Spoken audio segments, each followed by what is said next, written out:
For that. Appreciate it. Well, we're just a few hours away from Ben Bernanke's semi-annual testimony to Congress on monetary policy and the economy. You can expect some fireworks as members of the House Financial Services Committee grill the chairman on the Fed's exit strategy, the administration's push to give the Fed perhaps even more power in the future.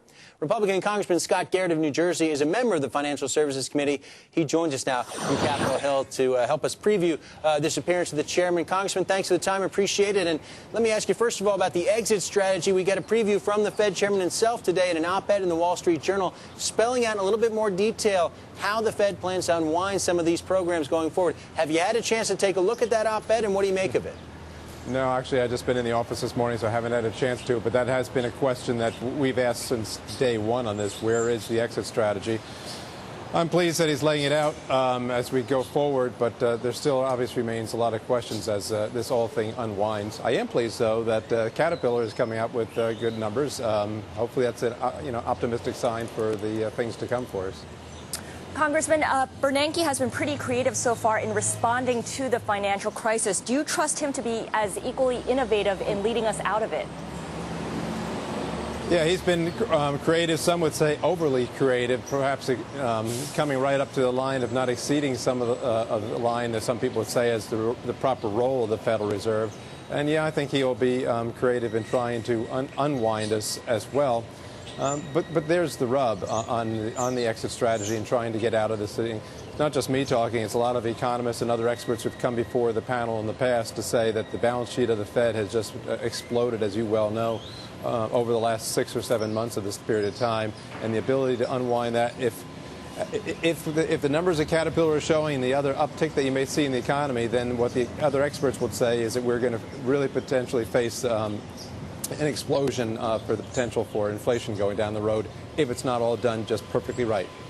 Let me ask you about whether or not the Fed has indeed crossed that line. As you said, there have been critics out there who've questioned whether it exceeded its authority. Have you reached your own conclusion yet as to whether or not Ben Bernanke took this Fed too far? Yeah, I really have real concerns when an autonomous body that's opaque as the Fed has been over these years and even is still today is basically go in and do what it's done, and that is to pick winners and losers in the marketplace. It has really thrown things all off. Some would argue that, had you not had the intervention with Bear Stearns and going way back to last year and setting up basically the, I don't want to say the domino effect, but setting up the opportunity for miscommunications in the market for those who were staying in Lehman like they did and for the eventual fall of Lehman.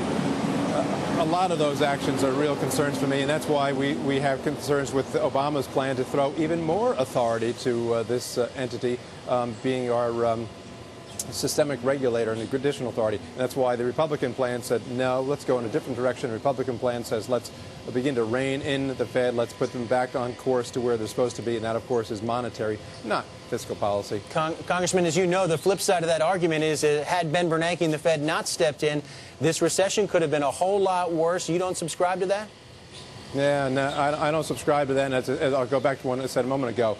Had they not stepped in the manner that they did with Bear Stearns and set off the domino effect that you've had here, the whole thing with the breaking the buck going on, the investors who stayed in with Lehman, and now, of course, some of the allegations that are out there, and we've asked the administration to look into this further as to whether there was undue pressures from the Fed with regard to certain players in the marketplace as well.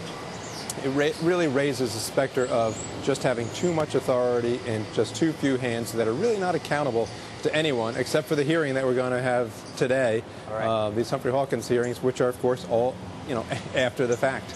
Congressman, we appreciate the time. We'll be watching the hearing closely. Congressman Scott Garrett of New Jersey. And coming up next hour, I'll let you know, we'll get some Democratic perspective on that hearing. Congressman Jim Himes of Connecticut. We're back after